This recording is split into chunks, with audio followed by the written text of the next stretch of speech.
Tadi baru saja kita mendengar daripada ucapan-ucapan Pak Daniel yang kita kasihi.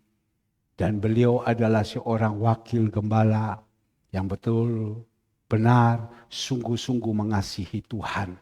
Dan dia senantiasa ada di dalam bimbingan, di dalam bawahan daripada Bapak Gembala. Dan dia senantiasa nurut, taat.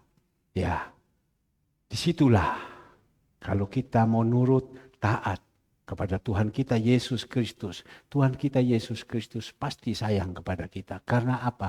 Kita mengasihi Dia. Nah, Bapak Ibu yang dikasihi Tuhan, kita tadi juga baru lihat video yang diizinkan terjadi di Pakistan. Sehingga ada orang berkata, Tuhan Yesus tolong bencana ini jangan terjadi di negara kita Indonesia. Tapi saya percaya boleh kita memohon kepada Tuhan. Tapi ada satu saat pasti Tuhan izinkan. Karena itu semua kehendak Tuhan. Karena waktu-waktu ini Tuhan sudah sangat dekat mau datang. Maka itu murid-murid tanya 2000 tahun yang lalu. Tuhan, tanda-tanda apa engkau harus datang? Tanda bencana, kelaparan, peperangan, di mana-mana itu tanda. Maka itu Tuhan izinkan tanda-tanda ini terjadi. Untuk apa? Apakah untuk menyiksa kita? Tidak. Tuhan kita Yesus Kristus tidak punya rencana menyiksa kita. Tetapi ini diizinkan supaya kita lebih dekat lagi sama Tuhan. Ya, kita datang cari Tuhan. Supaya apa? Ini terjadi Tuhan berikan kekuatan. Kita ingat beberapa minggu yang lalu pada waktu Tuhan Yesus akan ditangkap atau diserahkan kepada orang-orang yang tidak bertobat untuk dipukul, disalibkan. Tapi Tuhan Yesus tahu itu terjadi. Dia lari ke Getsemani. Untuk apa? Berdoa. Minta kekuatan kepada Tuhan. Sama juga kita.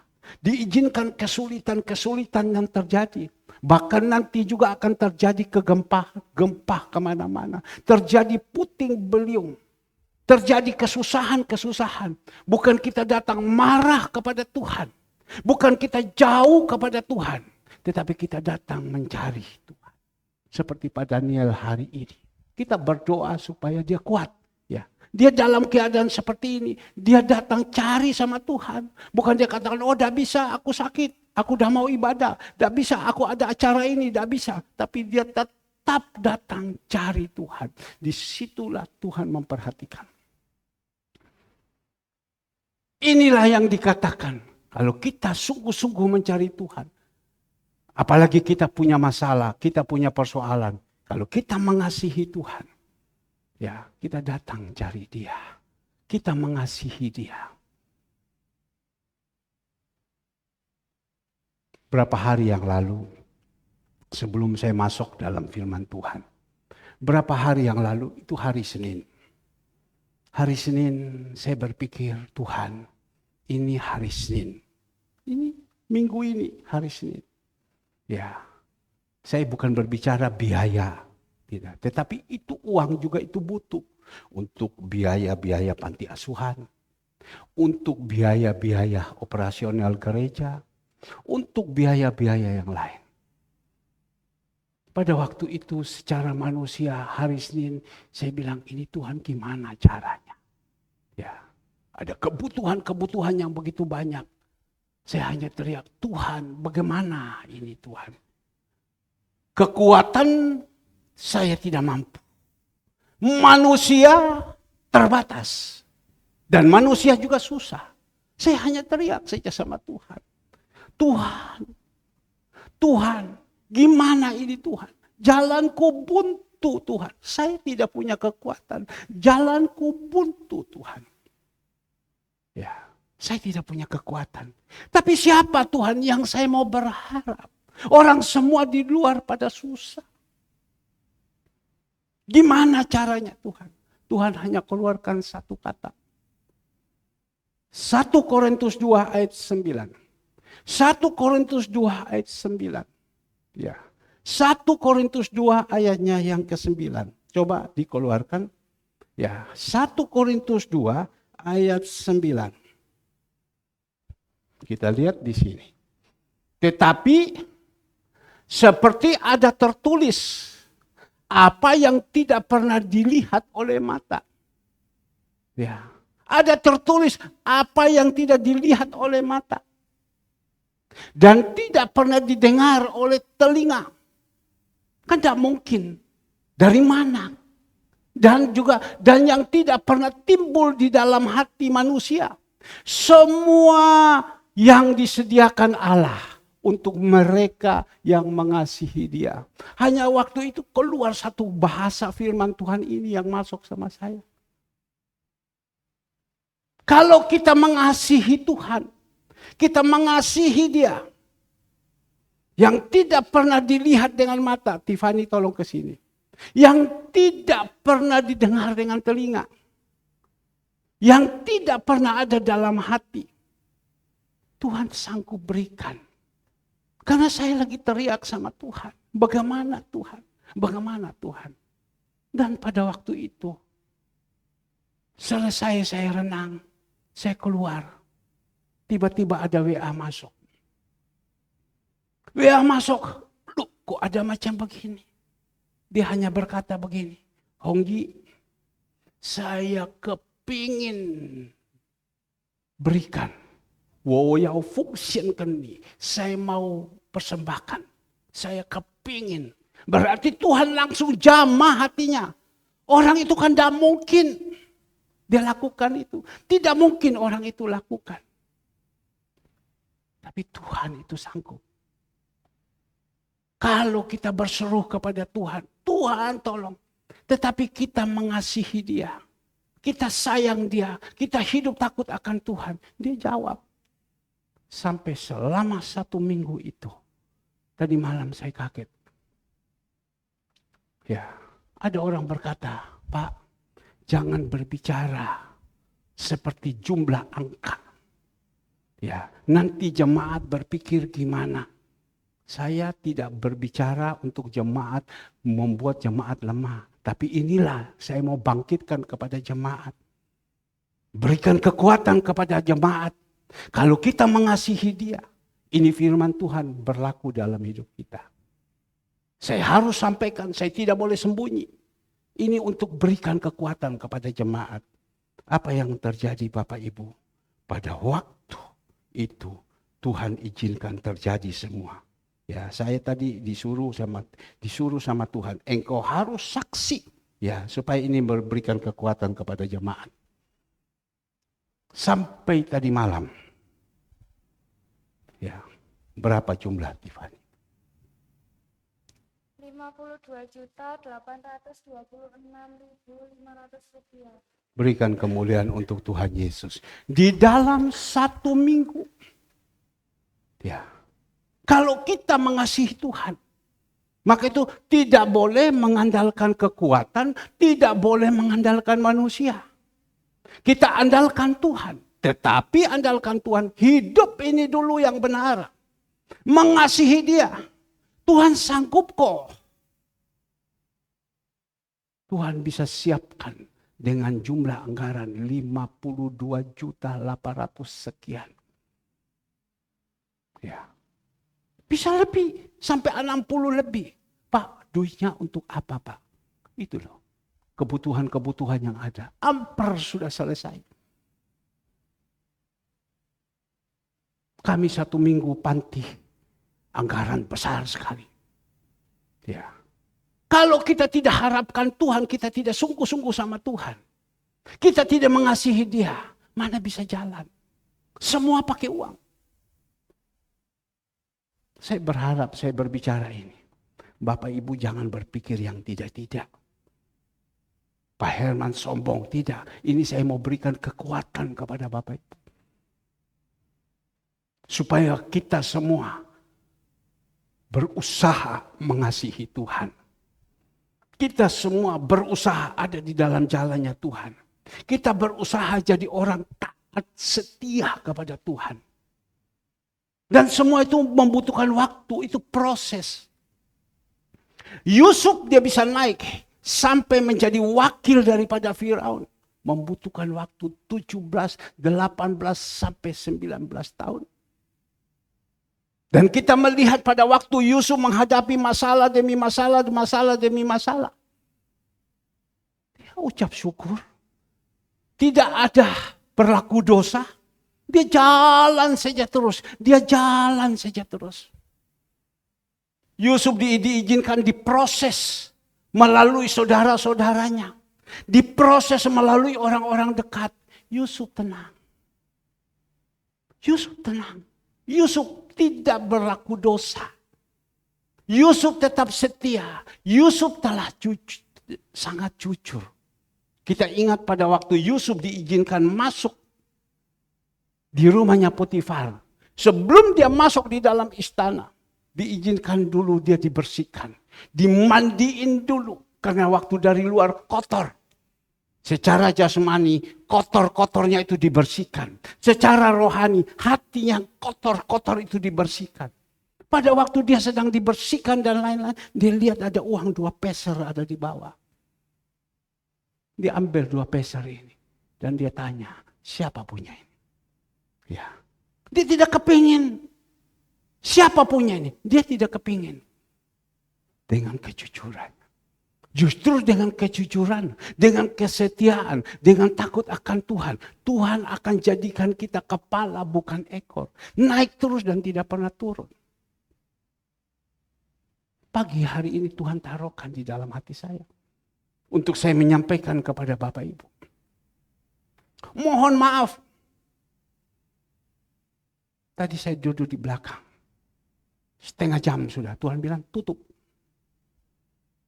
Ini anak-anak sudah masuk. Sudah tidak perlu lagi. Aku dah butuh orang yang tidak bertobat. Tutup pintu. Saya kasih tahu. Saudara Agus, tutup. Karena itu adalah perintah daripada Tuhan. Karena Tuhan ini kepingin hari-hari ini. Kita harus hidup takut akan Tuhan. Kalau kita takut akan Tuhan, hidup dalam kebenaran, mengasihi Tuhan. Tuhan sanggup melakukan apa saja dalam kehidupan kita. Bukan tidak sanggup, sanggup. Saya percaya, saya berbicara ini, ada Bapak Ibu yang menangkap dan bisa melakukan. Tapi juga ada yang saya bicara ini lewat begitu saja. Tuhan bilang tutup. Waduh, iya. Saya harus lakukan. Saya harus lakukan. Sebab apa? Jemaat ini jemaat yang sudah lama. Bukan jemaat baru. Kalau jemaat yang baru bertobat kita ngomong, mereka sudah lain. Kok gereja kok begitu, pendeta itu kok jahat. Tetapi kita ini jemaat-jemaat yang sudah lama. Kawakan sudah. Orang bilang yang sudah tertanam di sini. Ya. Kalau jemaat-jemaat baru, mungkin mereka tidak bisa terima. Tapi jemaat-jemaat ini yang ada sini jemaat-jemaat yang lama.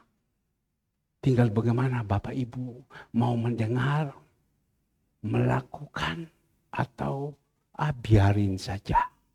Ya, kita tidak akan mendapatkan. Firman Tuhan yang dikatakan 10.000 di kanan jatuh. 1.000 di kiri jatuh. Tapi orang benar dia tidak akan jatuh. Di luar boleh berantakan. Tetapi kalau kita benar, kita tidak perlu takut. Boleh dikatakan 2023 gelap. Tapi kita ada dalam kebenaran. Apa yang tidak pernah kita lihat dengan mata. Dengar dengan telinga. Ada dalam hati itu Tuhan berikan. Tinggal kita mau apa tidak. Nah pagi hari ini kita belajar firman Tuhan. Ini satu pelajaran. Saya ajak kepada Bapak Ibu. Kita buka di dalam Roma 8 ayat 31 kita baca sampai dengan ayat 35. Roma 8 ayat 31 sampai dengan 35. Saya berharap betul-betul ya jemaat Bapak Ibu sudah lama dibimbing. Ada yang 10 lebih tahun, ada yang 15 tahun, ada yang 20 tahun, ada yang sudah 24 tahun. Ya, kita harus tumbuh. Kita tidak bisa seperti anak kecil lagi yang mundur jauh. Tidak bisa. Nanti kita akan kecewa ikut Tuhan. Kenapa Tuhan kok tidak ada pertolongan dalam kehidupan kita? Saya sudah rajin ke gereja. Pagi sore saya ambil, Zoom saya ambil. Tapi kenapa tidak melihat pertolongan-pertolongan Tuhan, mujizat-mujizat Tuhan? Tuhan itu bukan melihat kita rajin, tapi Tuhan melihat bagaimana hati kita. Ya. Kita datang ke gereja, kita memuji menyembah Tuhan. Yang Tuhan minta, kita dengar firman. Bukan hanya sekedar dengar, tapi kita bisa melakukan dalam hidup ini. Itu yang paling penting. Mari saya ajak kepada Bapak Ibu, kita baca di dalam Roma 8 ayat 31. Keyakinan iman. Memang kita harus yakin. Iman kita ini harus kita percaya. Iman tanpa perbuatan pada hakikatnya mati. Sebab itu apa yang akan kita katakan tentang semuanya itu? Jika Allah di pihak kita, siapakah yang akan melawan kita? Saya akan membaca ulang. Saya berharap jemaat minta kepada Tuhan supaya tangkap baik-baik, jangan ngantok, dengar ini. Bapak Ibu senang, Bapak Ibu yang senang. Bapak Ibu ditolong Tuhan, disertai Tuhan, dijaga Tuhan, yang senang Bapak Ibu. Ya. Senang suami senang, istri senang, anak-anak senang, mantu cucu semua senang. Tapi kalau Bapak Ibu susah, ya semua susah. Saya sebagai gembala, saya lihat juga saya susah. Karena Bapak Ibu termasuk anak-anak yang dipercayakan digembalakan di tempat ini. 32. Ia yang tidak menyayangkan anak-anaknya sendiri, tetapi yang menyerahkannya bagi kita semua. Bagaimanakah mungkin ia tidak mengaruniakan segala sesuatu kepada kita bersama-sama dengan dia? Siapa yang akan menggugat orang-orang pilihan Allah? Allah yang membenarkan mereka. Siapakah yang akan menghukum mereka? 34. Kristus Yesus yang telah mati. Bahkan lebih lagi yang telah bangkit, yang juga duduk di sebelah kanan Allah, malah menjadi pembela bagi kita. 35 jemaat ayat 1, 2, 3. Siapa yang akan memisahkan kita dari kasih Kristus? Penindasan atau kesesakan atau penganiayaan atau kelaparan atau ketelanjangan atau bahaya atau pedang. Nah inilah Bapak Ibu yang dikasihi Tuhan. Ada beberapa surat ini yang dituliskan oleh Rasul Paulus. Kepada siapa? Kepada jemaat yang ada di Roma. Sekali lagi, ada beberapa yang kita bacain. Firman Tuhan yang dituliskan oleh Rasul Paulus.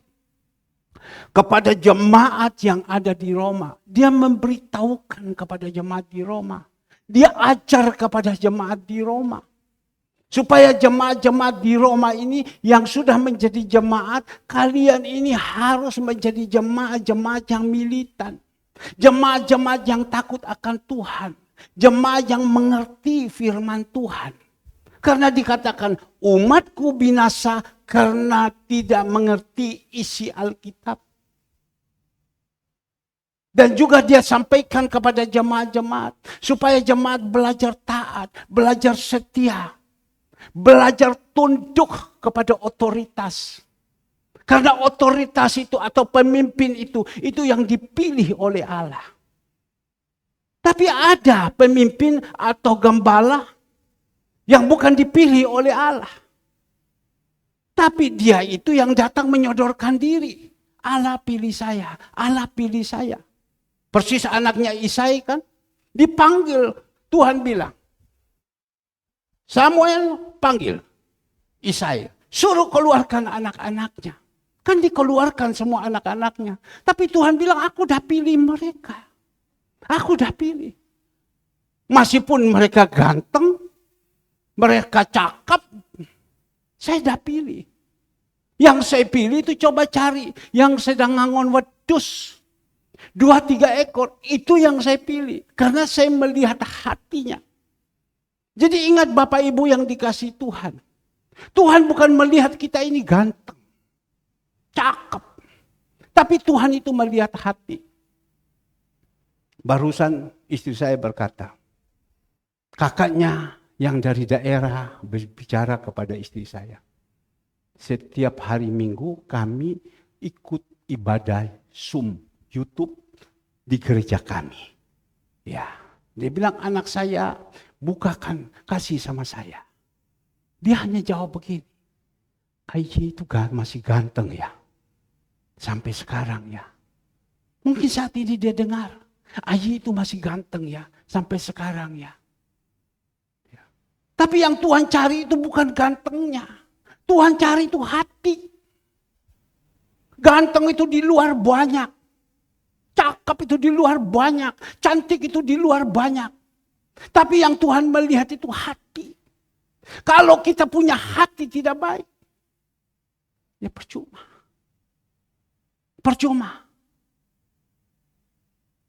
Tapi kita percaya, hati kita ini tidak baik. Kita percaya kepada Tuhan Yesus. Melalui kebenaran firman Tuhan, Tuhan berbicara terus kepada kita. Dia sanggup untuk merubah hati kita. Yang tidak baik jadi baik. Tinggal kita mau apa tidak. Waktu sudah baik kita pertahankan terus sampai Tuhan Yesus datang kedua kali. Kadang orang berpikir, tidak mungkin. Kita mau cari pasangan hidup, cari yang bebet, bibit, bobot. Cari yang bebet, bibit, bobot. Ada orang berkata, percuma Pak, bebet, bibit, bobot. Kalau memang sudah wayanya, memang sudah dari mboknya seperti macam begitu semua, sama saja. Tidak Bapak Ibu. Kalau orang itu mau sungguh-sungguh berubah. Saya barusan nonton YouTube. Ada video yang dikeluarkan oleh Mas Uya. Tahu Uya? Ya, yang tukang panggil orang-orang semua. Dia wawancara di TV. Dan Mas Uya ini dia panggil ada seseorang. Waktu dia panggil seseorang datang. Orang itu anak muda ganteng. Ya, berbicara semua. Dan waktu itu dipanggil sama mamanya. Mamanya kaget. Loh ngapain kau panggil mama ke sini? Ada apa kau panggil saya sini? Dan dia cerita. Anaknya cerita. Mama, saya mau berbicara kepada mama. Sungguh-sungguh dengan terang-terangan. Ya, saya mau berbicara. Ayo mau berbicara apa? Mau berbicara apa? Dia berbicaralah. Mama, saya mau tunjukkan kepada mama. Ini calon istri saya. Mamanya ngomong, engkau mau mendapatkan calon istri, kau harus tunjukkan dulu kepada mama. Kalau mama tidak setuju, jangan. Karena mama ini kan kaya. Dia tidak mau semua harta-hartanya ketemu dengan orang yang salah. Kau harus lapor sama mama. Mama mau lihat. Aduh mama, sudah. Habis itu ditunjukkan. Siapa ini perempuan yang kau bawa? Itu satu cerita. Siapa perempuan ini kau bawa? Karena mama mau cari orang pasangan hidup daripada engkau yang bebet, bibit, bobotnya yang bagus. Orang dunia. Dia cari bebet, bibit, bobot yang bagus. Kalau tidak bagus saya tidak mau. Mama tidak mau. Papa sudah meninggal dengan harta sekian banyak. Saya kasihkan kepada kamu. Kamu ketemu dengan orang yang salah. Kasihan. Mama tidak mau. Singkat cerita berbicara. Itulah. Berbicara tentang bebet, bibit, bobot. Tapi mereka orang dunia. Tapi kita ini anak Tuhan. Paulus saja yang bebet, bibit, bobot tidak baik. Tuhan sanggup untuk rubah. Tuhan sanggup. Dulu Saulus yang begitu jahat ketemu dengan Tuhan di Damsyik, dia berubah. Dia menjadi orang-orang kudus. Tuhan bilang, ini orang pilihanku. Tuhan pilih dari orang yang bibit bobot yang tidak baik. Tapi ada juga bibit bobot yang tidak baik karena apa? Waktu dia mendengar, dia tidak pusing. Dia tidak ambil pusing, dia tidak hiraukan. Karena apa? Alias keras kepala. Jadi berkat itu tidak bisa turun di dalam kehidupan dia. Nah, pagi hari ini kita lihat apa yang dituliskan Paulus. Dia katakan di sini, sebab itu apa yang akan dikatakan tentang semuanya itu? Jika Allah di pihak kita, siapa yang akan melawan kita? Jika Allah di pihak kita, siapa yang melawan? Maka itu kita berusaha, jangan mengharapkan manusia ada di pihak kita. Jangan mengharapkan harta kita ada di pihak kita. Yang kita harapkan yaitu jika Allah di pihak kita. Itu dulu. Yang kita harapkan jika Allah di pihak kita. Memang enak. Kalau Allah sudah di pihak kita, siapa yang melawan? Sekali lagi, kalau Allah sudah di pihak kita, siapa yang melawan? Tidak ada manusia satupun yang bisa melawan. Kita lihat tadi, badai yang begitu luar biasa, longsor begitu luar biasa. Siapa yang bisa tolong kita? Hanya satu yang mereka teriak, ya Allah tolong, ya Allah tolong. Mungkin anak Tuhan, Tuhan Yesus tolong saya, Tuhan Yesus tolong saya. Dia tidak teriak, Mas Alfred tolong saya, Mas Alfred tolong saya. Ibu Cu tolong saya, Ibu Cu tolong saya. Tidak. Yang dia teriak, Tuhan Yesus tolong saya, Tuhan Yesus tolong saya. Saya setiap pagi, mungkin bosan Bapak Ibu dengar. Ya, saya bukan tidak punya pergumulan. Saya punya pergumulan banyak. Waktu pagi saya jalan, itu saya sedang berdoa. Saya hanya teriak, Tuhan Yesus tolong saya. Tuhan Yesus tolong saya, berikan kekuatan kepada saya. Saya tidak mampu Tuhan, saya tidak mampu Tuhan. Tuhan Yesus tolong saya, Tuhan Yesus tolong saya. Saya tidak mampu. Bahkan saya lulus dada saya. Tuhan Yesus tolong berikan saya kesabaran, berikan saya kesabaran, berikan saya kesabaran. Karena kita menghadapi masalah, kita menghadapi pergumulan. Kita menghadapi orang-orang yang ada di luar yang menyakitkan hati kita. Percaya bukan orang-orang ini yang menyakiti, tapi setan yang masuk di dalam hidupnya yang menyakiti. Yang masuk dan pakai orang ini untuk menyakiti kita. Rasanya tidak kuat. Tapi karena kita mengerti firman. Firman Tuhan berkata, barang siapa berseru di dalam namaku, dia akan diselamatkan. Tuhan Yesus tolong saya. Tuhan Yesus tolong saya. Tolong saya Tuhan Yesus. Tolong saya. Berikan saya kekuatan. Tuhan Engkau memberkati tempat ini Tuhan. Daerah sini Tuhan Kau berkati Tuhan. Tanah ini Kau berkati Tuhan. Rumahmu ini Kau berkati Tuhan. Itu saja yang saya berseru. Memang beda. Setiap pagi saya keliling keluar di luar. Saya jalan sampai di tempat yang mana Tuhan suruh stop. Daerah sana saya pulang, saya jalan. Beda, rohnya beda. Saya ada di luar dengan saya ada di dalam beda. Beda Bapak Ibu. Langit dan bumi. Kita bisa merasakan di dalam, aduh, kesejukan yang ada. Rasanya terang yang ada. Karena apa? Ada Tuhan Yesus. Di luar bukan bilang tidak ada Tuhan Yesus, tetapi campur aduk manusia-manusia yang ada. Ada Tuhan Yesus, juga ada setan, ada siapa, semua. Tetapi kerja daerah kita ini, di sini rumah Tuhan kita berdoa, Tuhan Yesus, tolong saya, tolong saya. Kita percaya. Keyakinan iman. Saya percaya, saya doa ini. Tuhan ada di sini. Tuhan mari Engkau ada di sini Tuhan. Setiap jemaat yang datang Engkau jamah mereka. Mereka supaya mereka menjadi orang-orang yang berkenan kepada Engkau. Mereka yang mengasihi engkau, kau jamah mereka. Jamah pikirannya, jamah hatinya. Khotbah saya tidak seperti khotbah orang-orang lain. Ya, sebab saya ini gembala.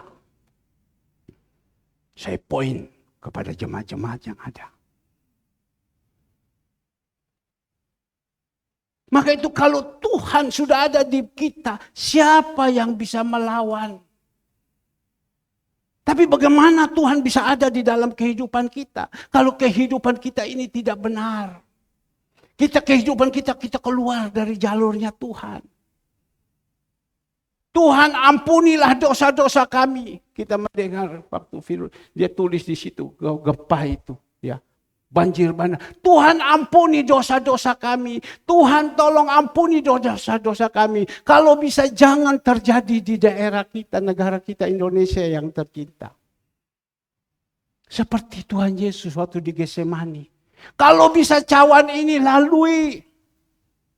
Tapi biarlah bukan saya, tapi Tuhan yang punya mau. Tuhan izinkan Tuhan Yesus ditangkap dan disalibkan.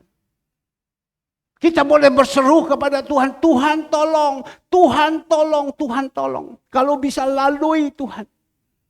Jangan ada terjadi. Tapi Tuhan punya rencana. Seperti beberapa waktu yang lalu. 26-27 tahun yang lalu. Pada waktu itu saya punya kapal sudah miring. Di atas barang yang begitu banyak. Saya hanya berdoa sama Tuhan. Tuhan tolong Tuhan, kalau bisa jangan terjadi Tuhan. Jangan terjadi Tuhan, kalau terjadi habis sudah saya Tuhan. Tolong Tuhan jangan terjadi, kalau terjadi habis sudah saya Tuhan. Ya, saya minta. Ya memang kalau terjadi kendaraan, rokok yang ada semua habis, kan pasti saya habis. Tapi Tuhan izinkan terjadi. Mungkin kita berdoa, Tuhan tolong. Bapak Daniel kalau bisa jangan Tuhan. Jangan terjadi Tuhan. Dia orang baik Tuhan. Kenapa kau izinkan dia sakit Tuhan? Jangan terjadi. Saya berbicara dengan adiknya kemarin. Adiknya tanya kepada papanya. Kokonya. Koko menyesal ya. Dengan Koko sakit begini. Koko ini kan setia sama Tuhan. Koko menyesal ya. Dengan Koko macam begini. Tidak, dia bilang. Apa yang ada di dalam hati Koko? Ya biasa-biasa saja. Saya tahu di balik ini ada satu rencana. Dan dia punya adik berbicara sama saya. Pak Herman. Ya. Sekarang Pak Daniel ini luar biasa. Dengan dia terjadi ini, ketiga anak, tiga diva itu keliling dia. Tiga diva itu keliling dia. Pak Daniel punya kekurangan. Anak-anaknya punya kekurangan. Tapi di situ ada melengkapi. Pak Daniel tahu, Pak Herman tahu. Dia dengan anak-anaknya. Sekarang dia panggil sama anaknya apa? Bro. Pak Daniel panggil anaknya bro. Kalau dulu kan dia jaga. Tidak terlalu banyak berbicara. Tapi dengan keadaan sekarang diizinkan sakit. Dia bisa bro. Ya. Panggil anak perempuan sis. Anak laki-laki urus semua. Bahkan dia katakan yang dulu mohon maaf mungkin Denny dengar. Jauh dengan Denny. Sekarang Denny yang urus dia. Ayo makan Pak. Mandikan papanya. Mohon maaf. Mungkin juga ikut cewek papanya. Dengan adanya begini. Inilah dia bilang. Jadi kakak adiknya Pak Daniel dia bilang. Di balik ini ada satu rencana. Tapi kenapa harus terjadi sakit ini dulu? Kadang kita manusia seperti itu. Mungkin Bapak Ibu berkata, kenapa Pak Herman harus mengalami susah dulu? Saya ingat pada waktu itu, kapal saya habis tenggelam. Berangkat lagi satu. Berangkat dengan muatan yang begitu penuh. Di dalam perjalanan, lapurlah nakoda. Pak, ombak besar Pak. Muatan begitu banyak. Ombak besar, Pak. Kapal itu saya baru beli. Ombak begitu besar, Pak. Besar sekali, Pak. Jadi gimana? Ya kita berusaha. Saya terus memberikan kekuatan mereka. Kita berusaha. Tapi tiba-tiba lari dari kamar mesin naik ke atas. Lapor kepada nakoda yang sedang berbicara sama saya. Kep, air sudah di bawah, sudah penuh. Mesin sudah mau ketutup. Kan berarti udah tenggelam. Dia tinggal lapor kapten ini. Pak, dia bilang, ini mesin air ini sudah di tengah. Sudah masuk, Pak, tinggal sebentar ini. Kita sudah celaka. Saya bilang, Tuhan, tolong Tuhan. Baru kau izinkan terjadi satu ini. Jangan terjadi lagi ini, Tuhan. Hancur saya, Tuhan. Hancur saya, Tuhan. Sesudah itu setengah jam, 1 jam, saya calling kapal sudah tidak kontak. Satu malam saya tidak tidur. Sampai besok pagi saya teriak terus calling dengan radio. Dulu HP-nya belum ada. Tidak ada. 3-4 hari dicari. Kapal sudah tenggelam. Anak buah beberapa yang meninggal. Terjadi lagi. Sesudah itu terjadi lagi. Tuhan tolong. Kalau bisa jangan Tuhan. Kalau bisa jangan Tuhan. Ada 2 kapal saya. Sedang angkat aspal dari Kupang bawa ke Sumba. 2 saya susun sekali. Yang 1 baru saya beli. Yang 1 ini yang sudah lama. 2 jalan. Waktu jalan tengah malam saya dilapor. Pak, lombang besar, Pak. Habis gimana? Aduh, Pak. Ini kapal udah goyang semua, Pak. Air sudah masuk ke lubang besar. Di mana yang kapal 1? Kita sudah tidak kelihatan karena waktu itu berangkat saya suruh mereka sama-sama. Ternyata yang 1 tenggelam, yang 1 tidak. Saya bilang, Tuhan tolong kalau bisa jangan lagi Tuhan. Masa 2 sudah, sekarang 1 lagi yang kau izinkan lagi. Tuhan tolong, Tuhan izinkan terjadi. Yang 1 tidak. Padahal sama-sama jalan, yang 1 tidak. Tuhan izinkan. Seperti begitu terus. Tapi di balik daripada itu ada satu rencana Tuhan. Tuhan izinkan saya seperti ini. Hidup saya jauh daripada dulu. Maka itu di balik daripada itu ada satu rencana besar. Yang Tuhan mau buat untuk kita. Kadang kita cuma tidak tahu. Kenapa harus begini? Kenapa harus begini? Kenapa harus begini? Belajar daripada Tuhan Yesus. Kalau bisa cawan ini jangan timpa kepada saya. Tapi Tuhan Yesus tahu. Tapi biar bukan kehendakku. Kehendakmu. Dan akhirnya Tuhan Yesus diizinkan mati di kayu salib. Dan hari ketiga dia bangkit. Yang saat ini kita akan merayakan kelahiran Tuhan Yesus. Memperingati kelahiran Tuhan Yesus juga. Bapak Ibu yang dikasihi Tuhan. Saya tidak tahu saya sampaikan ini Bapak Ibu tangkap apa tidak. Dengan mengalami masalah-masalah yang dihadapi ini. Tapi ingat, Tuhan tidak punya rencana celaka. Yeremia 29 ayat 11. Tuhan itu tidak punya rencana celaka dalam kehidupan kita. Tapi rencana Tuhan. Dikatakan di sini. Tetapi rencana Tuhan. Ya. Ada padaku mengenai kamu. Demikian firman Tuhan. Yaitu rancangan damai sejahtera. Bukan rancangan kecelakaan. Untuk memberikan kepadamu hari depan yang penuh harapan. Yaitu rencana damai sejahtera. Saya ini untung. Sudah melewati proses demi proses. Saya mengerti firman. Jadi saya tahu. Tuhan punya rencana sama saya bukan rencana kecelakaan. Rencana damai sejahtera. Ada harapan yang penuh yang Tuhan sudah siapkan untuk saya. Kalau saya tidak tahu, saya akan bersungut-sungut. Kenapa Tuhan harus begini? Kenapa Tuhan harus begini? Ingat istri saya pada waktu saya semalam-malam di pelabuhan. Besok pagi saya pulang. Saya ketemu dengan istri saya. Dia tanya, kenapa Tuhan harus begini? Saya ingat persis di muka kaca. Kenapa Tuhan harus begini?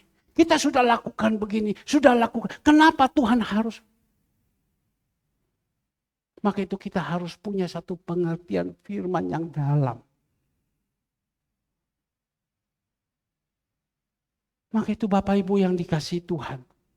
Sebab itu apa yang akan kita katakan tentang semuanya itu?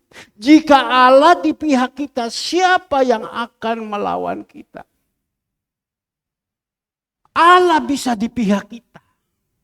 Sekali lagi, Allah bisa pihak kita. Allah bisa membela kita kalau kita benar.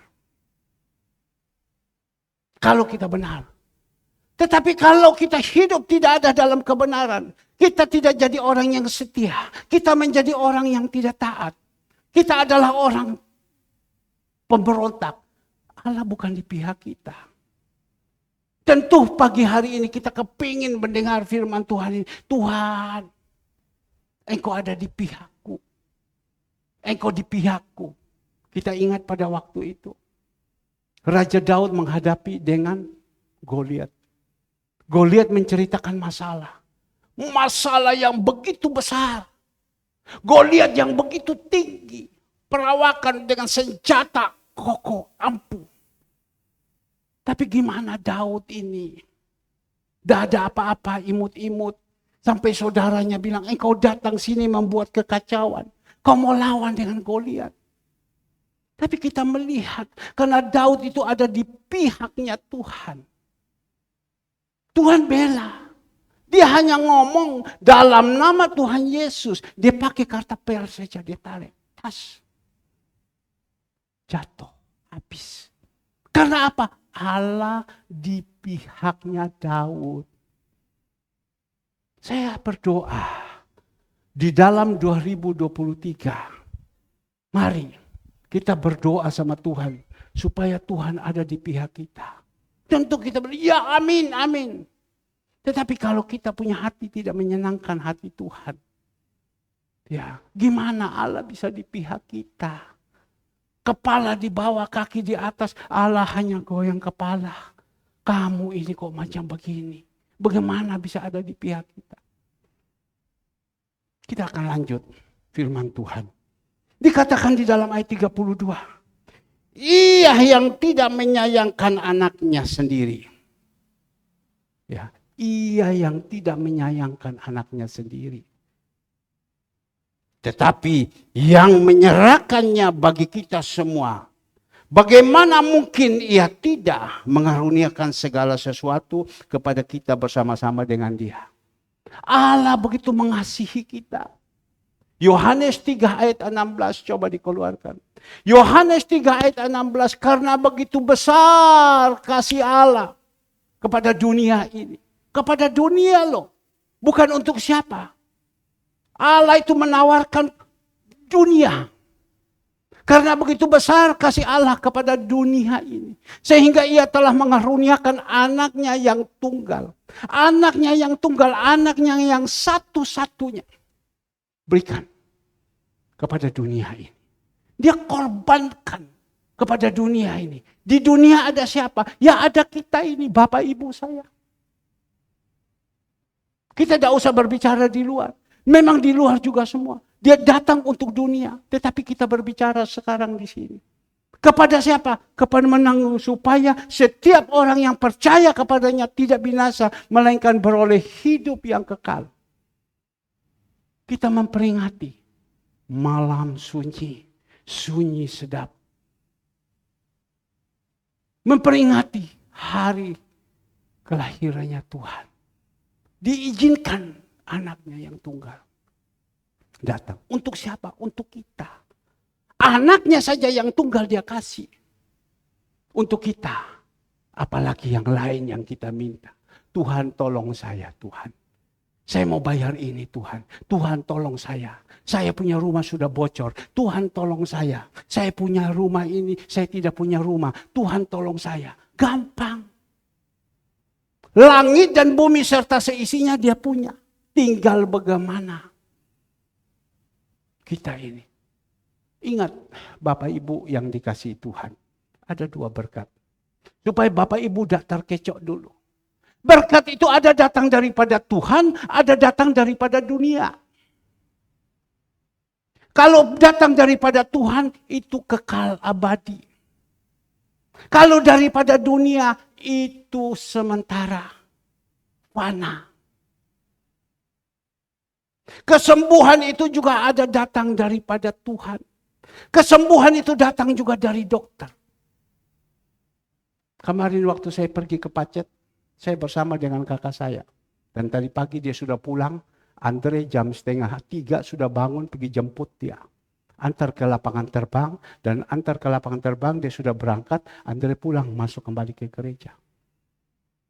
Waktu dia bersama dengan saya, kami turun di air belerang. Saya turun, dia waktu turun, aduh. Saya hanya ngomong kepada dia. Saya bilang lain loh. Kalau Tuhan yang menyembuhkan itu lain. Kesembuhan Tuhan itu abadi. Kalau dunia yang sembuhkan lain. Dia potong di sini. Sampai sekarang dikasih perban jalan. Tadi dia bawa barang 50 lebih kilo. Tapi tidak bisa diangkat. Anaknya beli bagasi sama dia bawa pulang. Kasih bagasi 50 lebih kilo. Jadi dia jalan sambil pikul. Bukan pikul cucu, tapi pikul tangan. Ya. Saya bilang, Tuhan yang tolong. Tapi karena pengajarannya, doktrinnya yang begitu kuat. Ya Tuhan pakai dokter juga lah. Tuhan pakai dokter juga. Saya bilang, saya bilang. Kau dengan engkau punya penyakit sama. Tapi Tuhan kasih. Ya, memang masih ada kram-kram, tetapi Tuhan melihat iman kita, keyakinan kita ini bagaimana. Apakah terus saya datang minta Tuhan tolong. Jangan main operasi Tuhan. Tulang saya itu diciptakan engkau sempurna, jangan kita bor terus Tuhan. Sudah setengah mati, habis uang ratusan juta. Untuk apa? Tapi kita hanya bilang, Tuhan Yesus tolong, Tuhan Yesus tolong, Tuhan Yesus tolong. Saya bilang, coba engkau pegang tangan kau begini. Dulu kan saya tidak bisa begini terus kan. Ya, tolong kau pegang tangan. Bisa. Ibu Cu operasi? Operasi? Tangannya yang sakit operasi? Tidak kan? Operasi aja Cicu. Ya. Dana dari mana? Jual rumah. Harap sama Tuhan Yesus. Dia yang sanggup. Dia yang sanggup. Minggu depan kakak saya lagi yang satu operasi. Tidak kuat. Tidak kuat. Mereka cari. Mereka bukan dengar Tuhan Yesus. Mereka cari siapa? Bagaimana dokterin? Oh bagus dokter. Pergi menghadap. Minggu depan tanggal selesai tahun baru operasi lagi. Ya. Saya kepingin mau pergi sana juga. Tuhan bilang kenapa? 2 hatimu yuk. 2 hatimu. Maka itu Bapak Ibu. Mari. Berusaha hidup kita ini. Bukan mendekat saja, melekat sama Tuhan. Kita berpikir, kita saja dia anaknya yang tunggal saja diserahkan untuk kita. Masa yang lain Tuhan tidak kasih? Sekali lagi, anaknya yang tunggal saja dia serahkan kepada kita. Masa yang lain dia tidak kasih? Kecil, kebutuhan-kebutuhan itu kecil. Seperti apa yang saya saksi tadi. Tuhan gimana lagi ini Tuhan? Siapa lagi Tuhan? Siapa lagi Tuhan? Tuhan bilang, yang tidak pernah pikir. Dengar, ada dalam hati aku berikan. Yang teristimewa, mengasihi Tuhan. Mengasihi Tuhan. Tuhan lakukan. Keluar langsung WA masuk. Keluar langsung sampai di rumah, kok ada ini lagi, ada ini lagi. Ada orang dia kirimkan dana 16.200.000 sekian. Pak, kami persembahkan. Untuk apa? Pekerjaan Tuhan. 16.280.000 sekian. Tidak tahu itu uang apa. Ini Pak, kami serahkan. Ya bisa kita bayar. Bisa kita bayar. Mana ada zaman sekarang mau sodor-sodor kayak begitu. Mana ada.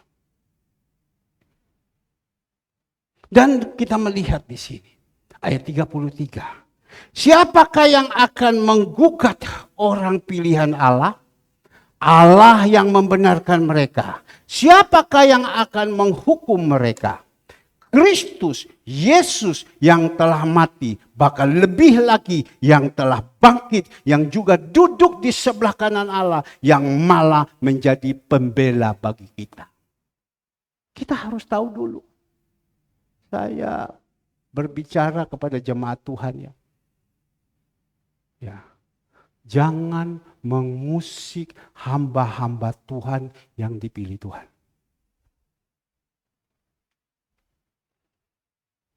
Seperti ini. Jangan mengusik orang yang dipilih Tuhan. Kita buka di dalam Mazmur. Apa yang dikatakan Raja Daud tentang mengusik. Tolong dikeluarkan ayatnya. Saya agak lupa. Mazmur 105 ayat 19 atau Mazmur 119 ayat 5. Pokoknya 105 ayat 5 mungkin. Ya. Kita melihat di sini. Ini Raja Daud. Kita tahu Raja Daud itu raja yang dipilih Tuhan kan. Anak Isai ganteng-ganteng semua ditolak. Aku udah pilih orang seperti ini. Aku pilih Daud yang hatinya begini. Jadi Raja Daud itu dipilih. Sampai Tuhan bilang, panggil dia datang. Sebelum dia duduk, aku tidak akan memulai. Suruh dia duduk di sini. Aku akan makan bersama dengan dia. Aku akan mengurapi dia. Inilah Raja Daud. Tapi sudah diberitahukan.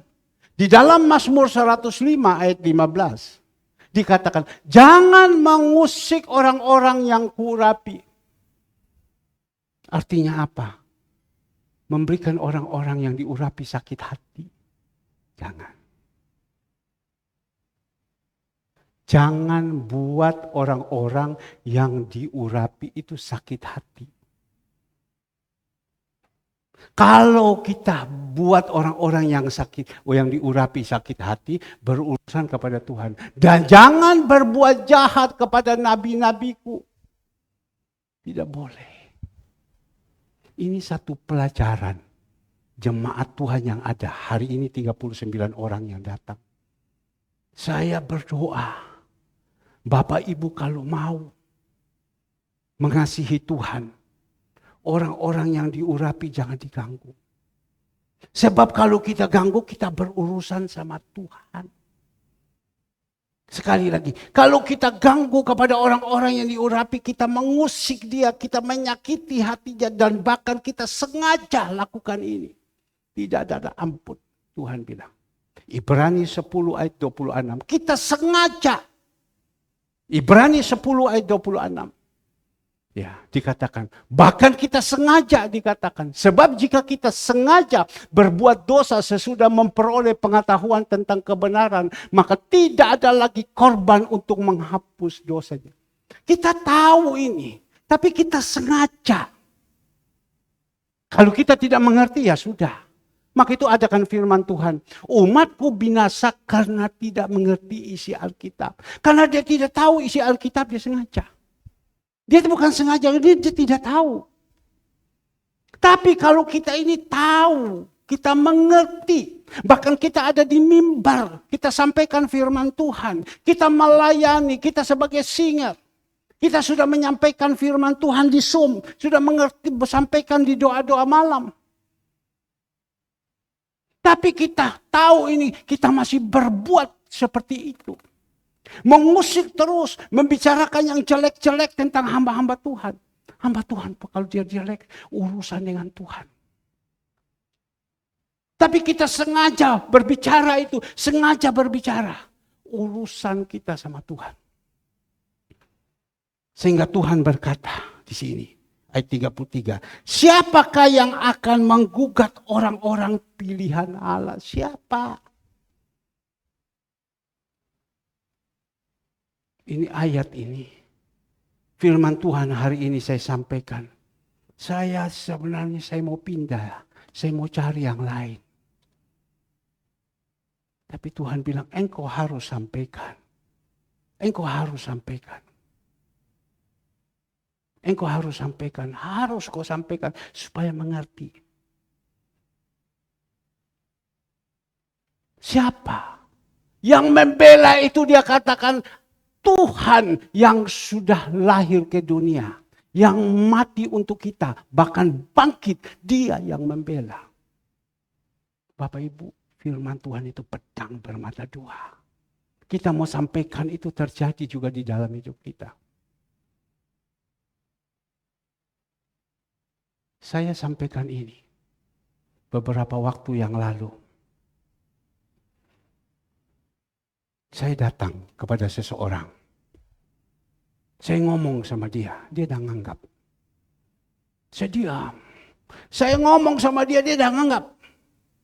Saya sudah berbuat baik segala semua. Saya ngomong dia dah nganggap. Dia diam saja.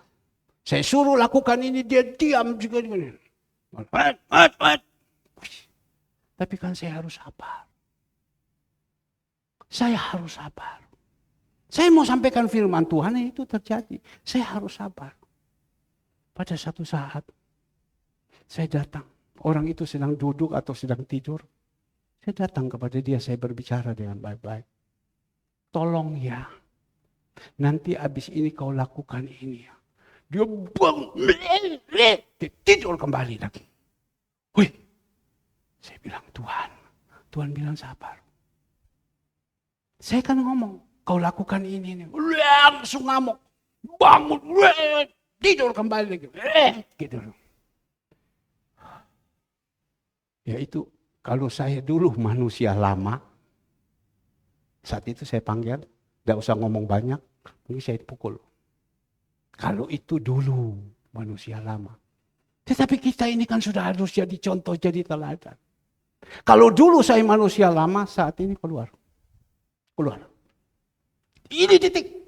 Saya sudah sering buat kayak macam begitu. Pegawai saya dulu ratusan orang. Saya tidak peduli siapa, engkau siapa. Saat ini keluar. Ya. Tapi karena saya sudah ngerti firman. Saudara Alfred sampaikan. 2 Korintus 5 ayat 17. Manusia lama engkau kuburkan. Yang baru sudah ada. Saya harus kuburkan. Saya harus sabar. Saya harus sabar.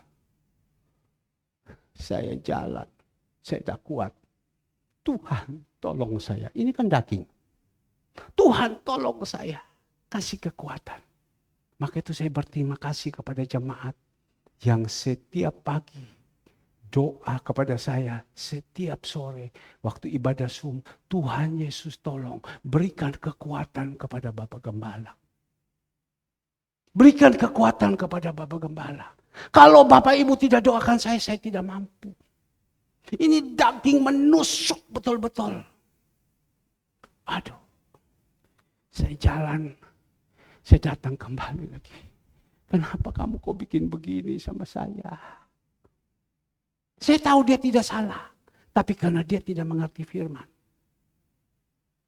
Karena dia mau dipakai oleh iblis. Kenapa kau buat begini sama saya? Kenapa kamu buat begini sama saya? Kamu udah takut salah, udah takut dosa. Jalan dia, sudah begitu. Apa yang saya suruh, udah ambil pusing. Sabar. Enak ngomong sabar. Ini mau khotbah ini keluarnya macam begitu. Tuhan bilang sabar. Sabar. Dari pagi waktu saya jalan putar ini. Tuhan bilang sabar. Sabar, Tuhan berikan saya roh kesabaran. Roh Tuhanmu ada sama saya. Sabar. Sabar. Ada saya konseling dengan beberapa orang. 1-2 orang.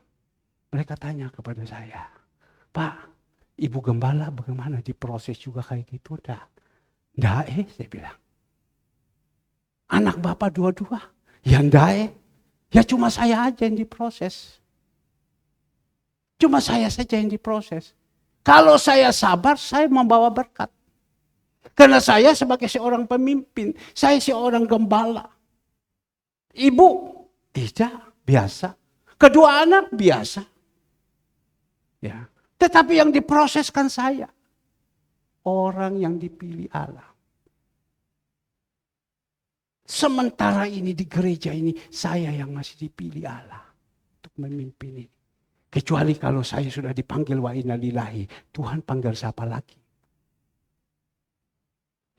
Proses. Tapi saya harus sabar. Saya harus sabar. Tapi saya tahu, pembela itu adalah Tuhan. Pak, Tuhan membela apa sama Bapak? Ya, membela apa? Bukti saya teriak aja sama Tuhan, Tuhan jawab. Itu kan Tuhan bela. Saya teriak saja sama Tuhan, Tuhan jawab. Tuhan yang sudah mati, yang hari ketiga dia bangkit, itu adalah Tuhan yang membela engkau. Dia yang membela. 24 tahun gereja ini, selama saya menjadi hamba Tuhan. Ya, selama saya menjadi hamba Tuhan. Oke, kita putar dulu. Mazmur 89. Mazmur 89. Kita putar dulu, kita lihat ini. Ya, Mazmur 89. Ayatnya yang ke-21. Sudah sering ya, saya putarkan ini saya baca ini firman-Nya. Mazmur 89 ayat 21. Aku telah mendapat Daud hambaku. Ya kan? Kita berbicara dalam Alkitab. Daud hambaku. Aku telah mengurapinya dengan minyakku yang kudus. Maka tanganku tetap dengan dia. Tuhan bilang, tanganku ya tetap sama dia. Berarti Tuhan itu menyertai dia.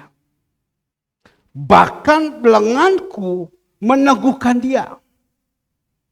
23. Musuh tidak akan menyergapnya dan orang curang tidak akan menindasnya. Musuh. Raja Daud itu punya musuh itu seperti rambut banyaknya. Ya. Musuh tidak akan menyergapnya dan orang curang tidak akan menindasnya. Aku akan menghancurkan lawannya dari hadapannya dan orang-orang yang membencinya akan kubunuh. Ada lawan-lawan daripada Raja Daud. Tuhan berkata, aku akan hancurkan mereka. Pak, kok khotbah ini kok keras? Ini satu pelajaran. Ya, orang yang dipilih Tuhan seperti Raja Daud akan kuhancurkan orang yang musuh kepada dia. Orang yang membenci kepada dia akan dimusnahkan Tuhan, akan dihancurkan. Ini firman Tuhan. Tentu di dalam dunia yang fana ini yang Tuhan izinkan. Di surga ada gembala agung. Di dunia ada gembala sidang. Yang Tuhan percayakan untuk mengembalakan jemaat-jemaat yang ada. Tuhan minta. Seperti Raja Daud ini. Jangan kita musuhi. Kalau kita tidak suka, kita datang omong baik-baik. Jangan kita benci. Urusan itu sama Tuhan. Keluarkan 24. Keluarkan 24. Ya, aku akan menghancurkan lawannya dari hadapannya. Seorang pemimpin, seorang gembala, pasti ada pro dan kontra. Jemaat Surya Kebenaran saya belak-belakan, pasti ada pro dan kontra. Ada yang senang sama Pak Herman, ada yang tidak senang. Ya, itu manusia lumrah. Ya. Mungkin saya berbicara begini, ada yang mengerti firman, dia senang. Waduh, ini jadi berkat. Tapi ada yang tidak senang juga. Tetapi kita perlu tahu. Seorang gembala menyampaikan isi hati daripada Tuhan. Kita bersyukur hari ini kita dapat pengetahuan tentang ini. Dan saya percaya pengetahuan tentang ini kita sudah sering. Cuma kadang kita lupa karena apa? Kedagingan. Tuhan akan izinkan semua seperti begini. Kehancuran-kehancuran. Selama 24 tahun. Saya melayani Tuhan. Banyak jemaat. Sekali lagi. Banyak jemaat. yang Tuhan izinkan seperti ini. Sekali lagi, banyak jemaat yang Tuhan izinkan seperti ini. Dan sampai saat ini saya cari mereka tidak ada. Kau cari dia, Tuhan katakan di dalam ayat 25. Ya. Lawanmu dan orang membencimu akan kubunuh. 25. Kesetiaanku dan kasihku menyertai. Oleh karena namaku, tanduknya dia akan ini. Aku akan membuat tangan kananmu dan tangan kirimu menguasai laut. Yesaya 41 ayat 10 seterusnya tidak usah diputar. Kau cari orang itu, kau tidak akan ketemu. Benar. Saya cari orang-orang itu. Dulu serangan-serangan saya waktu ada di Perak Timur. Waduh, serangan-serangan yang luar biasa. Saya cari orang-orang itu. Saya tidak pernah ketemu lagi. Bahkan saya pernah saksi di Zoom. Tetapi ini karena di muka jemaat semua. Ya, saya sampai sekarang, saya bukan pendeta PDT. Tetapi saya pendeta di dalam Tuhan. Tapi saya sebagai PDP, pendeta pembantu. Waktu saya dulu ambil pendeta pembantu. Ya, pendeta pembantu. Itu banyak yang menghalang saya. Menghalang sama saya, dicegat. Bahwa saya tidak boleh naik. Dicegat. Ya, dicegat. Tapi kenapa? Mungkin Bapak Ibu, mungkin Bapak salah. Jadi sampai dicegat. Saya tidak pernah kenal mereka. Tapi waktu saya ambil gereja ini. Mereka tahu bahwa ini gereja-gereja besar. Zaman Fight Castle. Zaman Tutes. Dan bisa lari kepada saya. Ini gereja banyak orang mau ambil. Tapi kan tidak bisa. Tuhan percayakan saya. Tapi waktu kami ambil alih gereja ini. Sinode dari pusat datang. Waktu sinode dari pusat datang, ya dia tabiskan. Banyak yang datang, semua hamba-hamba Tuhan yang datang. Dan persis apalagi selesai ada ma'am-ma'am di sebelah. Ma'am-ma'am juga bukan saya yang siapkan, Tuhan sudah siapkan semua. Tapi pada waktu ini gereja, ya saya mulai undang orang khotbah. Undang orang khotbah, tapi saya tidak undang orang-orang ini. Di dalam satu sinode ini. Karena saya sudah jalan seberang ke sebelah. Saya sekolah di sekolah SAE. Pengajarannya sudah lain. Jadi yang saya undang itu dari SAE. Saya tidak undang mereka. Mereka marah. Mereka tidak suka. Sehingga waktu saya ambil kependetaan, mereka cegat. Mereka cegat. Cegat sampai boleh bilang saya hampir tidak lolos.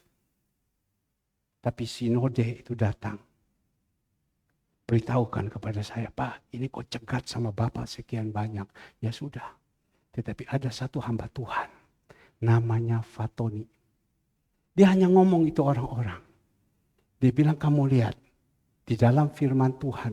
Kisah para Rasul 5. Ayat 37 seterusnya. Gamaliel berkata pada waktu itu. Petrus, Yohanes, Yakobus kan dipilih Tuhan. Diurapi Tuhan, mereka sedang menginjil. Ya.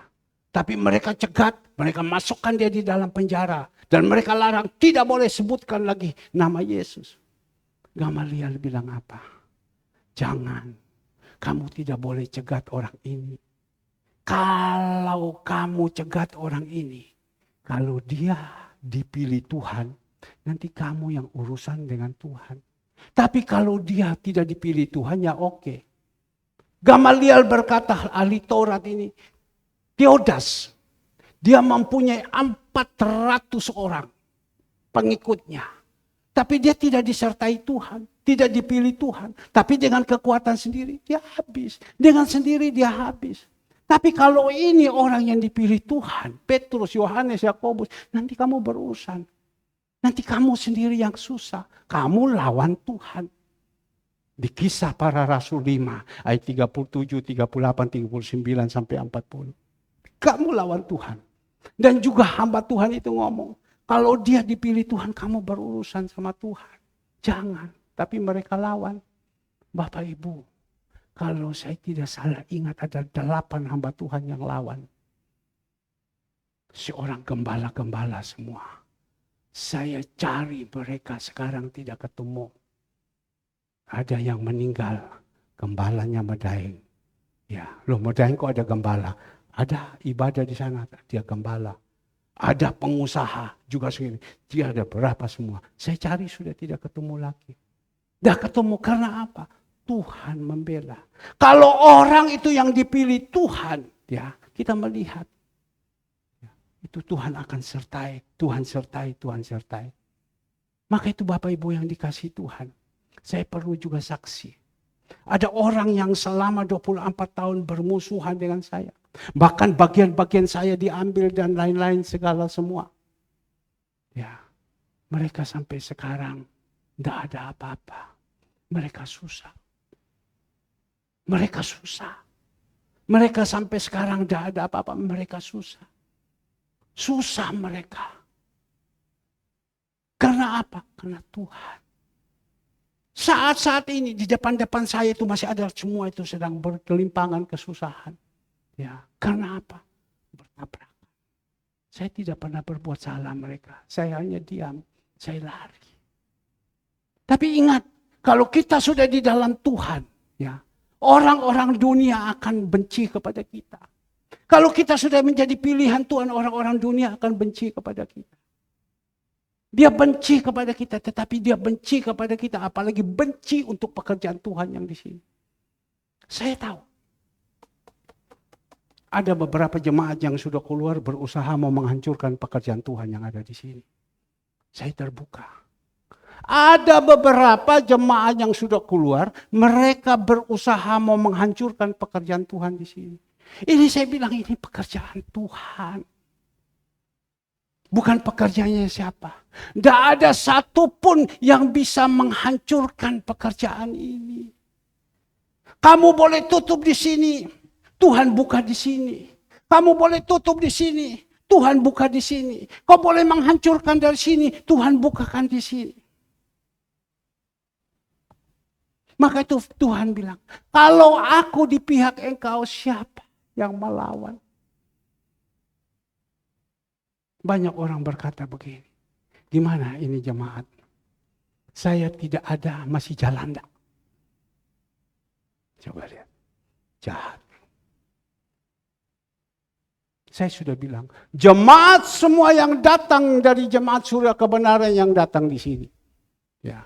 Tidak ada satu yang datang orang berduit.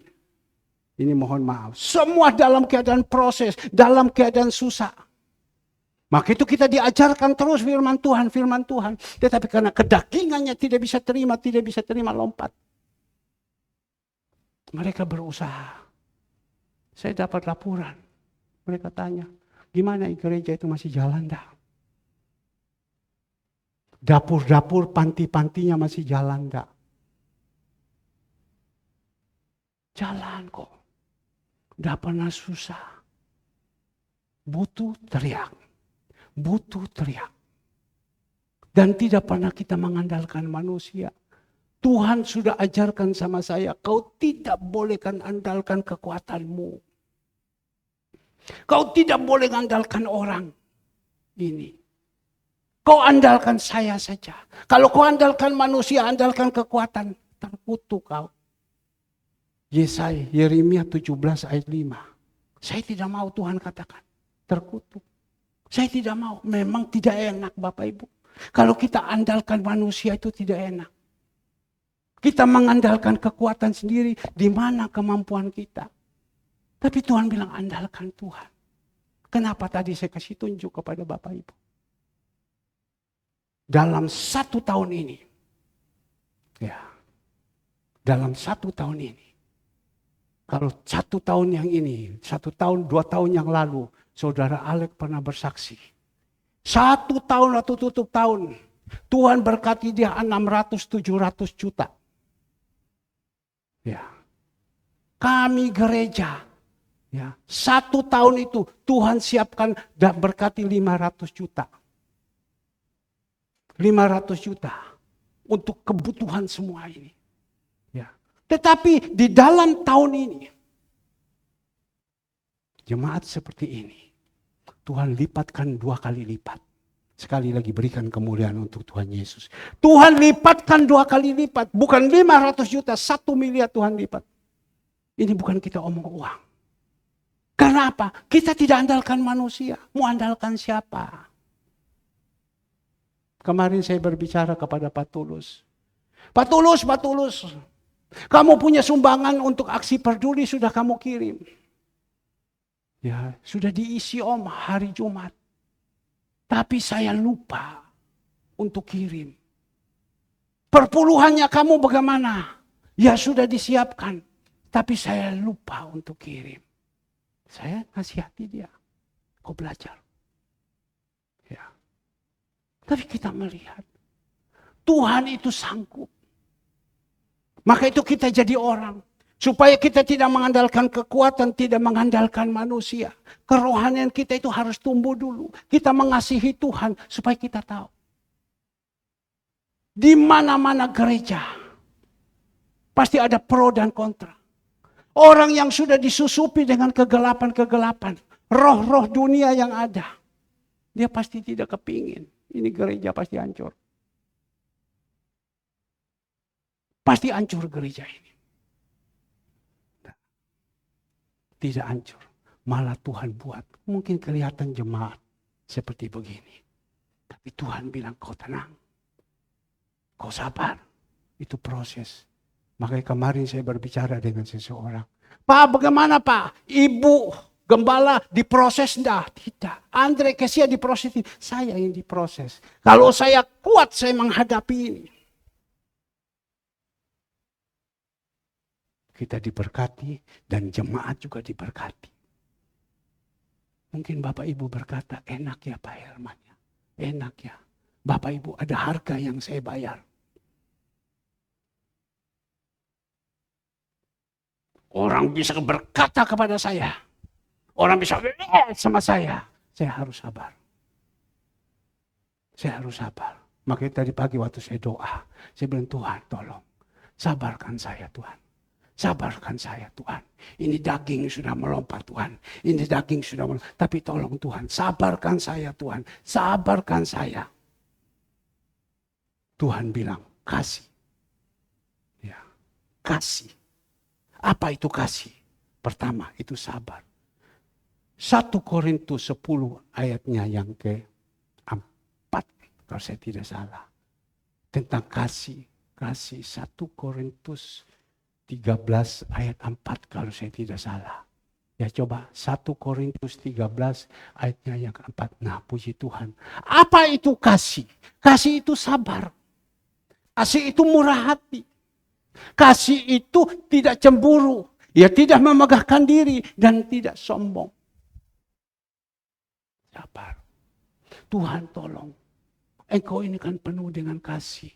Engkau ada dalam hidup saya. Berikan saya sabar. Tolong Tuhan. Sabar Tuhan. Dah gampang loh ini daging. Apalagi kalau orang udah berontak sama kita kayak gini. Bawahan berontak sama kita begini. Kita bisa sabar. Saya hanya ngomong, kau tidak takut salah ya. Kau tidak takut salah ya. Ini salah loh. Sungguh Bapak Ibu. Orang yang dulu berontak. Orang yang lawan. Mereka sekarang susah semua.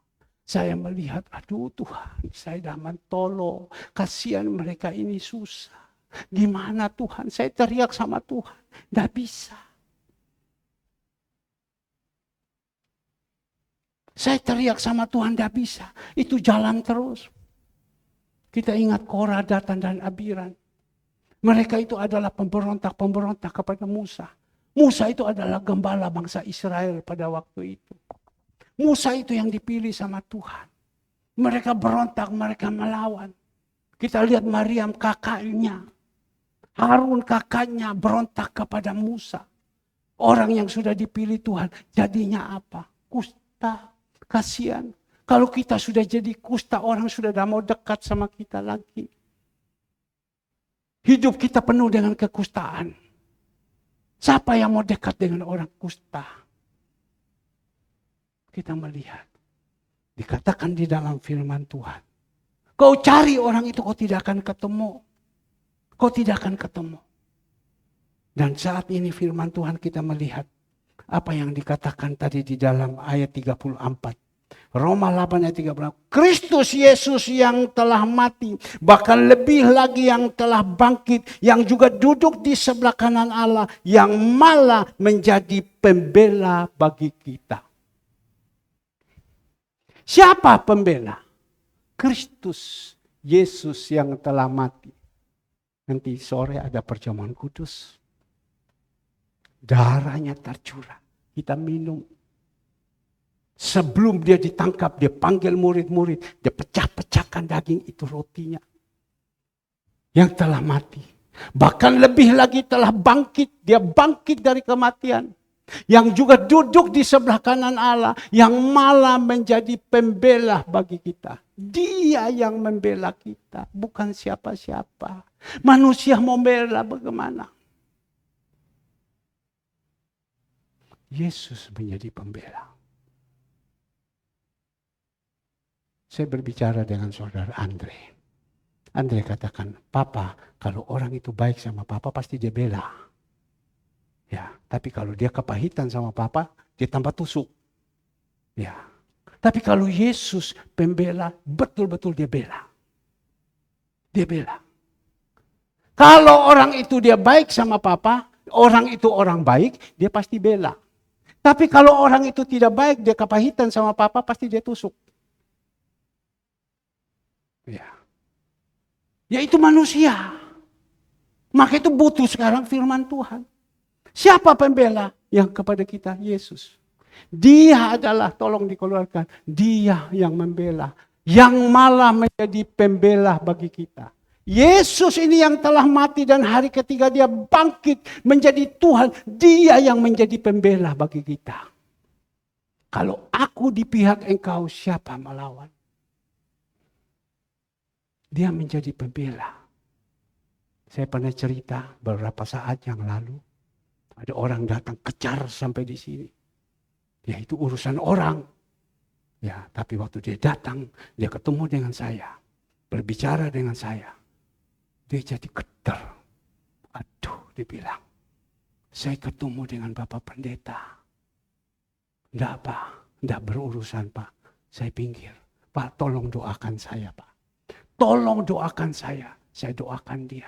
Habis saya doakan dia, dia pergi. Pak boleh Pak, kapan-kapan saya datang main di sini. Saya ini ada apa?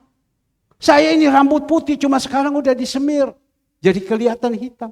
Tetapi Yesus yang membela kepada saya. Yang membela kepada saya. Yesus yang membela kepada Bapak Ibu. Kalau Bapak Ibu dalam kebenaran. Maka itu dari mimbar saya teriak kepada Bapak Ibu. Ayo.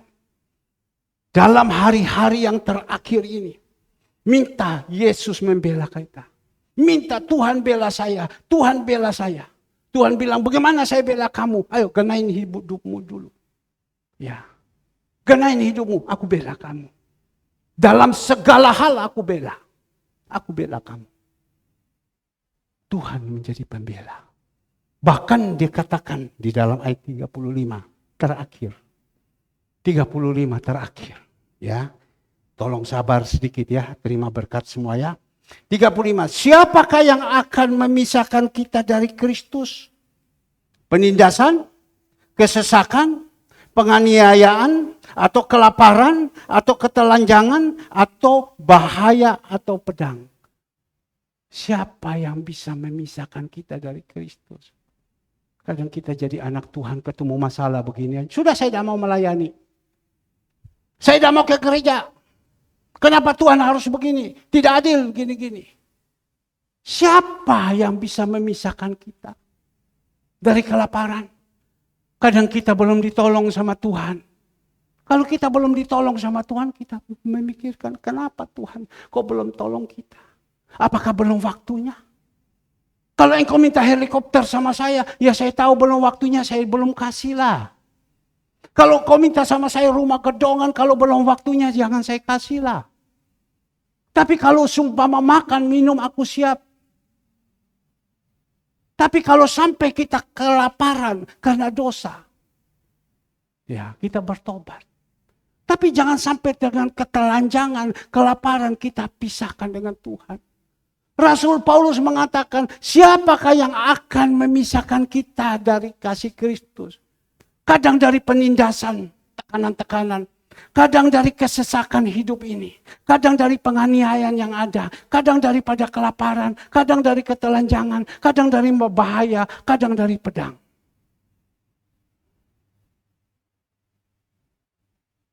Seperti apa yang saya katakan. Waktu saya berbicara kepada orang. Wah, gini. Apakah saya bilang, saya kalau begitu begini, saya tidak mau jadi pendeta lagi. Saya mau jadi pengusaha. Saya tidak mau lagi. Saya mau jadi pengusaha. Pegawai, sini masuk. Kurang ajar. Kurang ajar kamu, pecat. Ya, kan daging kan. Tapi ini kan tidak. Saya jadi tetap hamba Tuhan. Apakah dengan seperti ini? Cuma perlu kita nasihati. Kita perlu tegur. Kadang mengalami masalah-masalah. Sudah saya tidak mau lagi dengan Tuhan. Kenapa Tuhan harus begini? Tuhan tidak adil. Kenapa? Orang ini begini, orang ini. Kenapa saya begini? Tuhan tidak adil. Tidak, Tuhan adil. Tuhan itu baik. Dia tidak punya rencana yang salah. Cuma kadang kita tidak tahu. Kadang kita tidak tahu. Kadang kita tidak tahu. Akhirnya kita juga jadi orang. Kalau kita mau, marilah kita jadi berkat bagi orang lain. Jangan menjadi batu sandungan. Itu. Jangan menjadi batu sandungan. Kalau kita juga menjadi batu sandungan, Tuhan tidak akan bela kepada kita. Tidak boleh jadi batu sandungan. Setiap pagi, saya menegur anak-anak saya dulu. Saya tidak menegur keluar. Kalau saya menegur keluar, ada kalau yang baik bisa terima. Tapi kalau saya tegur mereka tidak bisa terima. Lari, ngamuk. Kan ada orang punya batas-batas rohani. Tapi saya harus tegur dulu anak-anak saya. Kenapa? Pak Toga Sirait menjadi contoh.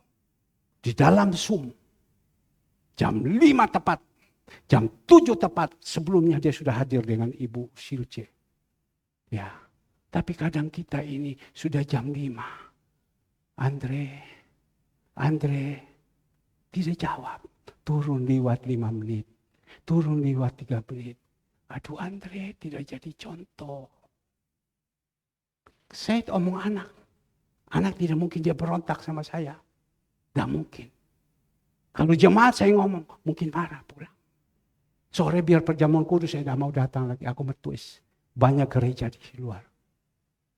Tetapi Andre jadi contoh Andre. Kamu lihat ini, jam sekian kamu belum turun. Kamu lihat ini, mana jadi contoh, mana jadi teladan. Engkau yang memimpin pujian, engkau yang main musik. Saya bilang Kesia bagaimana? Sudah lewat seperempat, baru kau turun. Gimana? Orang melihat apa? Kita ini jadi kertas putih. Jadi terang dari semua jemaat itu yang ini. Lihat kita duduk di sini. Kadang kalau duduk saya dengan istri saya langsung sentrong. Kadang Kesia ambil mundur jauh sana. Dekat sini. Supaya orang lihat. Kita ini jadi contoh. Jadi kertas putih. Jadi teladan. Kenapa kamu terlambat? Saya bilang kepada istri saya. Kenapa kamu juga terlambat? Kan tidak jadi contoh, jadi teladan. Tapi masih tetap kok manusia. Maka itu Tuhan bilang apa? Jangan jemu-jemu kau sampaikan. Dalam saja. Tapi saya sebagai pemimpin, saya sudah harus jam 7 atau jam 5 sore, 5 pagi. Sebelumnya saya sudah ada. Kalau saya belum ada, saya masih putar, saya sedang berdoa. Tapi pas waktu saya sudah ada. Bagaimana kita? Bagaimana istri saya? Bagaimana anak-anak saya? Jadilah kamu contoh, jadilah teladan. Teladan seperti Tuhan Yesus. Dikatakan kamu lihat, ikut teladan Tuhan Yesus. Bapak Ibu yang dikasih Tuhan. Saya sudah menyampaikan hampir 1 jam lebih. Tolong ini minta kepada Tuhan. Roh Kudus tolong supaya firman ini jangan keluar. Firman ini ada masuk dan kita menjadi pelaku. Tolong Tuhan. Supaya seruan-seruan kita itu didengar oleh Tuhan. Tuhan bagaimana ini Tuhan? Ini keadaan ini bagaimana? Bagaimana ini Tuhan keadaan? Kami punya persoalan banyak. Bagaimana ini Tuhan? Ya, makanya saya tanya sama anak saya. Andre, ini pergumulan begini Kesia. Mereka jawab apa sama saya? Ya karena ada Papa. Kamu punya pergumulan? Ya biasa saja. Kenapa? Papa sudah pikul semua. Sama Tuhan Yesus juga pikul semua. Tapi kita kalau bisa jangan Papa. Ya, kita juga ambil ini. Ambil ini. Saya hanya senang. Kalau kadang sudah ada tantangan kepada saya. Tak tantangan ini. Saya periksa diri. Saya salah apa tidak? Oh tidak salah. Oh Tuhan kau mau kirim berkat apa ini Tuhan? Kau mau kirim berkat apa ini? Kau mau kirim berkat apa ini? Benar Tuhan kirim. Dengan apa? Melalui masalah. Saya bisa ucap syukur. Oke, saya minta pemusik, singer. Ayo kita akhiri. Waktu masih ada, kita tutup cepat supaya kita semua bisa terima berkat. Jangan takut ya. Jangan takut. Kita dahulukan Tuhan, pasti Tuhan membela kepada kita. Jangan takut dan gelisah. Jangan